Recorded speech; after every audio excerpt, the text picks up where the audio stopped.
नमस्कार, VT news room live में आपका स्वागत है। मध्य प्रदेश में 2018 में चुनाव थे और देश भर में 2019 में चुनाव है। मध्य प्रदेश सरकार पूरी तरह से एक्शन मोड में है। मंत्री दौरों पर हैं और अलग अलग जगह औचक निरीक्षण कर रहे हैं। बड़ी खबर है कि मध्य प्रदेश में जिस तरह से सक्रियता के साथ गवर्नमेंट काम कर रही है, यकीनन उसके केंद्र में लोकसभा चुनाव भी होगा, क्योंकि 2018 के विधानसभा चुनाव में 3 राज्यों में कांग्रेस को जीत मिली और उसी की तैयारियों के तहत लोकसभा चुनाव में जाने की तैयारी है। तमाम ऐसे मुद्दे हैं मध्य प्रदेश की राजनीति को लेकर, मध्य प्रदेश में जो घटनाक्रम चल रहे हैं, ऐसे बहुत सारे मुद्दे हैं। उसके साथ सबसे बड़ी बात कि आज प्रदेश में कई जगह छापेमारी हुई, छापे पड़े इनकम टैक्स के, सेल टैक्स के, और एक जिस तरह से नई सरकार बनने के बाद प्रशासन सख्त होता है, अलग अलग कार्रवाइयां की जाती हैं, छापेमारी की कार्रवाइयां होती हैं और ये प्रशासनिक व्यवस्था को जो दुरुस्त करने की कवायद है वो भी चलती है। इसी के तहत अभिषेक से हम जानेंगे। अभिषेक, जिस तरह से छापेमारी कार्रवाई हुई है आज रीवा में, कुछ अन्य जगह, क्या स्टेटस है उसका?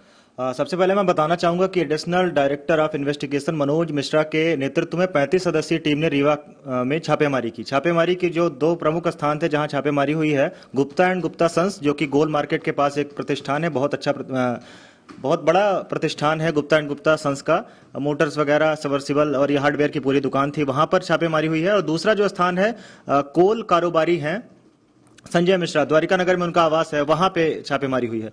तो इसके बाद से व्यापारियों में एक हड़कंप की स्थिति देखी गई थी और पूरी टीम जो है जबलपुर और भोपाल की संयुक्त टीम के द्वारा छापेमारी की जा रही। तो अभी तक क्या स्थिति है ये तो पता नहीं लग पा रहा है। सुरक्षा के कड़े इंतजाम है, सीसीटीवी कैमरों में कपड़े लगा दिए गए हैं, पुलिस चौकन्नी है, किसी से बात करने से मनाही है, फोन सब जब्त करवा लिए गए हैं। तो अभी तक कोई जानकारी नहीं हो पाई है कि क्या कुछ कार्रवाई के नाम पर हुआ है, पर जल्द ही कुछ बड़ा खुलासा होने वाला है। कांग्रेस से नाम जुड़ रहा है, मनीष गुप्ता कांग्रेस के नेता हैं, उनका नाम जुड़ रहा है। और इस तरह की जो ये एक तरह से कहा जाए सर्जिकल स्ट्राइक है कि एक्शन मोड में आते, गवर्नमेंट बदलते ही छापेमारी की कार्रवाई, इसको किस तरह से देखते हैं? बिल्कुल, सबसे बड़ा सवाल आज सुबह से यही चल रहा है कि कांग्रेस नेता के घर में छापेमारी। कांग्रेस की सरकार बनी और आज इतना जल्दी कांग्रेस के नेता मनीष गुप्ता, जिन्होंने हाल ही में राहुल गांधी से उन्होंने सदस्यता ली थी, तो मतलब बड़ी बात है, और उन्हीं के घर में आज छापेमारी हो गई। तो बिल्कुल ये से इस जो कार्रवाई है इसको अच्छे तरीके से लोग ले रहे हैं। अच्छे तरीके से मतलब कि उनके घर में छापेमारी हो सकती है तो हड़कंप जैसी स्थिति निर्मित हो गई है शायद। हाँ, मतलब कोई भी बच नहीं सकता, इस टाइप की बात हो जाती है। दूसरा, जिस तरह से मध्य प्रदेश में, पूरे मध्य प्रदेश में अलग अलग विभाग के मंत्री, प्रशासनिक अधिकारी एकदम एक्शन मोड में दिख रहे हैं, क्या ये लोकसभा चुनाव के पहले सरकारों का ये भी एक मुहिम होती है सरकारों की कि अपना प्रस्तुतिकरण बहुत सख्त रहे कि हम किसी भी तरह की लापरवाही बर्दाश्त नहीं करेंगे? मेरा व्यक्तिगत मत यह है कि अभी 15 साल बाद सरकार में और मंत्री बने हैं तो थोड़ा जलवा और ये सब चीजें जरूरी होती हैं पहुंचना। कि भाई अब वो चले गए स्वास्थ्य मंत्री, उन्होंने बता रहे थे कि भाई हमको पहचानते हैं आप? बोले नहीं, बोले मैं मंत्री हूँ, आप कोई दिक्कत होगी तो फोन लगाइएगा मुझे। बाद में फोन किया मरीजों ने तो पता चला फोन ही नहीं उठा रहे हैं। तो ये थोड़ी स्थिति लोकसभा की बिल्कुल तैयारी है, दृष्टि में है लोकसभा, लेकिन अभी तो यह शुरुआती जलवा है और ये दिखाना चाहिए मंत्रियों को।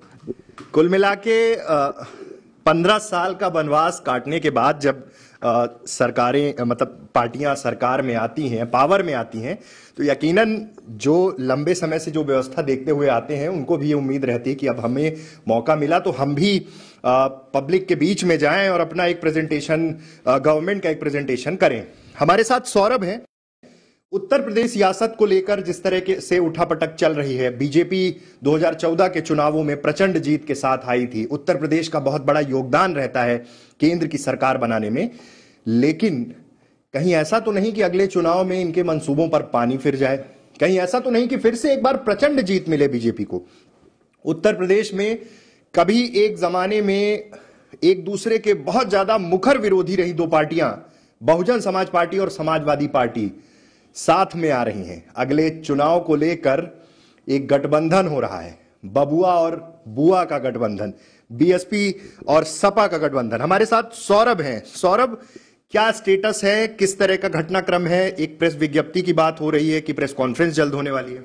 हाँ बिल्कुल, जैसा कि पिछले उपचुनाव में दोनों पार्टियों ने जिस हिसाब से गठबंधन करके जीत हासिल की थी लोकसभा के उपचुनाव में, गोरखपुर भाजपा का गढ़ कहा जाने वाला लोकसभा और गोरखपुर सदर सीट और फूलपुर की सीट जिस हिसाब से दोनों पार्टियों ने गठबंधन करके अपने पाले में खींचा, तो उससे दोनों पार्टियों का मंसूबा ये हो गया कि इस पे हम गठबंधन करके ही जीत सकते हैं, जिसको लेकर दोनों पार्टियों ने फिर उस आगामी लोकसभा चुनाव को ध्यान में रखते हुए दोनों पार्टियों ने गठबंधन पे अपनी राय रखी है, जिसमें से कहीं ना कहीं कांग्रेस जो है अपने आप को अभी हालिया जो विधानसभा चुनाव हुए हैं उसमें वो खुद को ये मान रही है कि हम आगे चल रहे हैं, लोगों का जनाधार हमारे प्रति आया है, तो इसलिए कांग्रेस ने थोड़ा सा गठबंधन से कदम पीछे जरूर खींचा है, लेकिन ये दोनों पार्टियां अब भाजपा के मंसूबों को नाकाम करने के लिए गठबंधन में आई हैं, जिससे 80 सीट रखने वाली यूपी में सबसे ज्यादा लोकसभा की 80 सीटें हैं, जिसमें सबसे ज्यादा सवर्णों की भागीदारी है, तो उस पे जो है सवर्ण उम्मीदवार उतारने की ज्यादा संभावना है, जिससे भाजपा को वो बैकफुट पे ला सके। वो 10% आरक्षण वाला मामला भी अब कनेक्ट होगा लोकसभा के पहले। जी बिल्कुल, कहीं ना कहीं कनेक्ट होगा, चूंकि भारत में सबसे ज्यादा यूपी और बिहार से ही सवर्ण जातियों का बोलबाला है, तो वहां पे उसको भी मद्देनजर रखते हुए दोनों पार्टियां जो है भाजपा के सवर्ण चाल को दरकिनार करने की कोशिश में लगी हुई हैं। एक चीज बताइए सौरभ, जिस तरह से परिस्थितियां निर्मित हो रही हैं, ऐसा लग रहा है कि अब कांग्रेस गठबंधन से आउट हो जाएगी, या खुद भी हो सकती है, क्योंकि 3 राज्यों में बड़ी जीत है, छत्तीसगढ़ में एकदम से बीजेपी को साफ किया है उन्होंने, तो ऐसी परिस्थिति में हो सकता है बसपा और सपा कम सीट दे रहे हो, इसलिए भी ये पीछे हो रहे हो। जी बिल्कुल, क्या इससे कोई इनकार नहीं किया जा सकता, क्योंकि दोनों पार्टियां पहले से, इसके पहले भी जैसे कि यूपी में विधानसभा 2017 के चुनाव में दोनों पार्टियों ने एक बार सपा और कांग्रेस ने गठबंधन किया था, लेकिन परिणाम अनुकूल नहीं रहे। कांग्रेस सिर्फ 7 सीटें जीत पाई और सपा जो है 47 सीटों पर आगे सिमट गई, जिसको 2012 के चुनाव में 212 सीटों के आसपास मिला था। तो कहीं ना कहीं जनाधार कम हुआ और साख हिली दोनों पार्टियों को, और कहीं अपने अस्तित्व का, क्षेत्रीय पार्टियां तो उनको अपने अस्तित्व का खतरा मंडराने लगा। तो इसको बचाने के लिए ये कांग्रेस को बाहर हटाने के लिए लोगों को ऐसा दोनों पार्टियों को कहीं ना कहीं ऐसा लग रहा है कि कांग्रेस का जनाधार इतना उत्तर प्रदेश में मजबूत नहीं है जिससे हमारा भविष्य खतरे में जा सकता है। तो और सीटों का भी बंटवारा है, चूंकि इसके पहले भी गोरखपुर में कई सीटों को लेकर दोनों पार्टियों में खींचतान शुरू हुई थी, तो कहीं ना कहीं वो सीटों को आपसी सामंजस्य न बैठ पाना भी इसमें कहीं ना कहीं कांग्रेस को बाहर रखता है गठबंधन से। ठीक है, तो कुल मिलाकर पिछले जो 3 राज्यों के विधानसभा चुनाव थे वो भी बहुत कुछ निर्धारित करते हैं। निर्धारित इसलिए करते हैं क्योंकि जिस तरह से कांग्रेस ने 3 राज्यों में अपनी सरकार बनाई, उससे कहीं ना कहीं कांग्रेस मजबूत हुई और राहुल गांधी के नेतृत्व में यह चुनाव लड़ा गया। और इस बार पूरी उम्मीद कांग्रेस को यही है कि शायद अकेले लड़कर ज्यादा सीटें आ सकती हैं। और इस परिस्थिति में उत्तर प्रदेश में चूंकि कांग्रेस की बहुत सारी ऐसी 2-3 सीटें जहां खुद सोनिया गांधी लड़ती हैं, राहुल गांधी लड़ते हैं, ऐसी सीटें हैं, तो वो चाहेंगे कि वहां इस बार मजबूती से लड़ें। गठबंधन पर आम सहमति नहीं बनने के पीछे कई और कारण भी हैं। मध्य प्रदेश में बसपा के 2 विधायकों का कांग्रेस को समर्थन है, लेकिन मंत्री पद के लिए दबाव बनाया जा रहा है। ऐसी तमाम खबरों के लिए आप बने रहिए विंध्या टाइम्स के साथ। बहुत बहुत धन्यवाद।